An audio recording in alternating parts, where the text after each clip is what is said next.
All right. This is Truth Told TV, and I'm Ezra Drew. And what I want to talk about today is the situation brewing between Europe and Africa.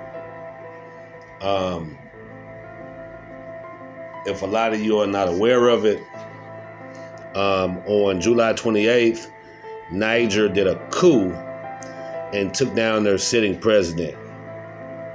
And so I think his name is Mohamed Bazoum. And so now they put in a new head of state. And his name is too long for me to say. But I know his last name is Tiani. Right?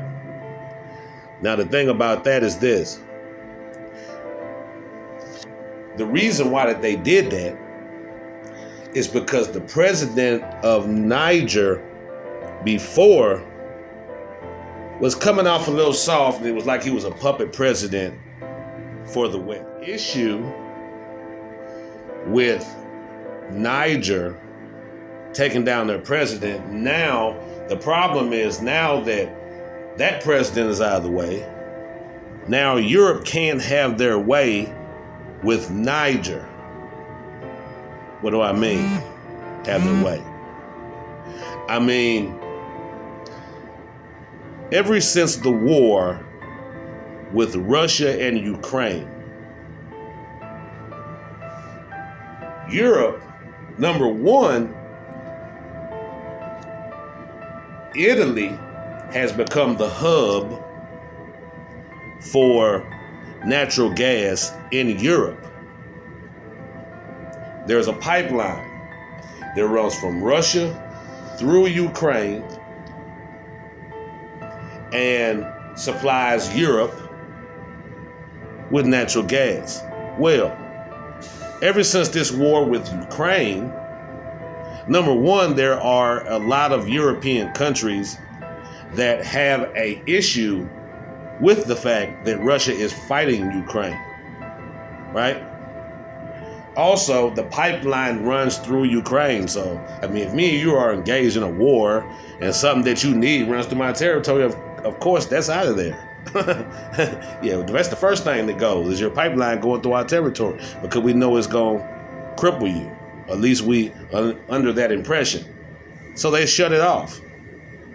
Plus, Russia has now a situation where Spain has issues with them. So now Europe is mad at Russia, basically. So now with Niger, the new Nigerian government wants to cut all ties with Europe altogether. See, France in particular is very dependent up on Africa right now. Number one, they need uranium to enrich to make nuclear power for all kinds of stuff, from electricity to nuclear warheads to nuclear treatments for cancer. There's all kinds of stuff, right? Also, ever since that pipeline got discontinued and also the war with Russia and Ukraine happened, now they need a new place to get natural gas. So they decide, we're going to go to Africa and we're going to go and run a pipeline from Nigeria, because Nigeria is the largest proven source of natural gas in Africa and the seventh largest proven source of natural gas in the world. And so they decided to run a pipeline. It's called the Trans-Saharan Pipeline. And it's a long pipeline. I think it's like 5,000 something miles or something like that. It's very long. And it runs from Nigeria through Niger to Algeria. And then it branches out from Algeria. It runs into Italy, it runs into Spain, and a couple other little places, 4 or 5 places there, right? So you would think, because they want to extract all these resources from Africa, that would benefit Africa in some way. But that's not the case. Just like the president of Ghana said, that when France came to him and said they wanted to dig up the uranium deposits, and he asked them for what purpose, and he said, the president of France said, to export them. And then the president of Ghana said, export them for what purpose? And France said, to enrich them. And he said, to enrich them for what purpose? And he said, to make electricity and nuclear power for all kinds of different stuff, right? So he said, the president of Ghana said, he asked him, have you heard of a little rumor of a small country in Africa that doesn't even have electricity, that needs help with electricity, or has electricity but has a smaller infrastructure for electricity, is actually hurting? Have you ever heard of that? In other words, why would I let you take uranium out of my country to export to your country so y'all can live high on the hog and be rich over there, and then and I'm not gonna get nothing out of the deal?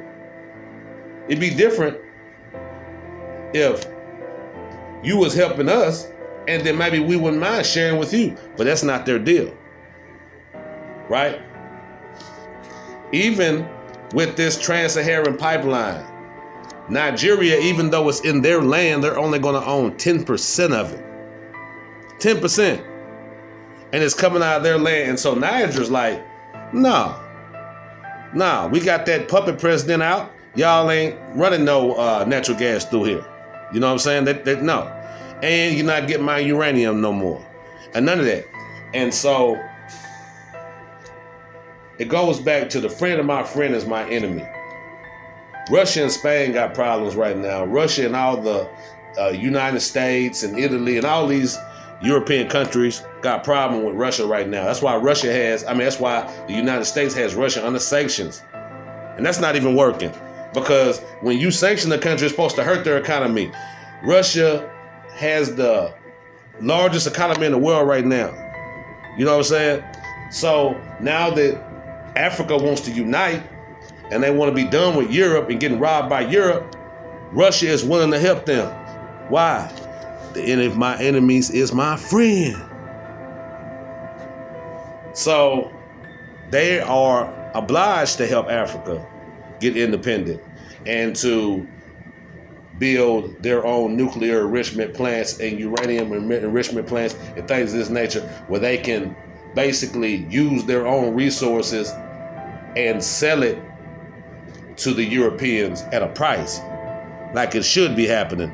But the Europeans are not going for that. They're not just going to be like, oh, well, Africa said they're not going to give it to us anymore, so we're just going to have to get it from somewhere else. No, they're going to try to go to war with Africa and just straight take it, because that's how the European countries, that's how they do. You know, they'll come to your front doorstep and open up a big can of democracy on your tail. You know what I mean? You dig? And so that's the reason why Russia said they would help Africa if anything happens militarily. So I have some pictures and some clips and some other information after this that I'm going to try to play after this.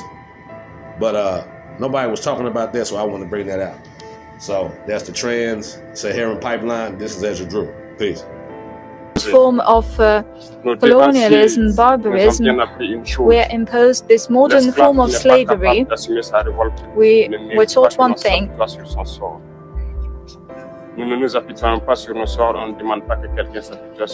slave that cannot rebel does not deserve pity. Leaders of African states should not be puppets when imperialists treat them like that.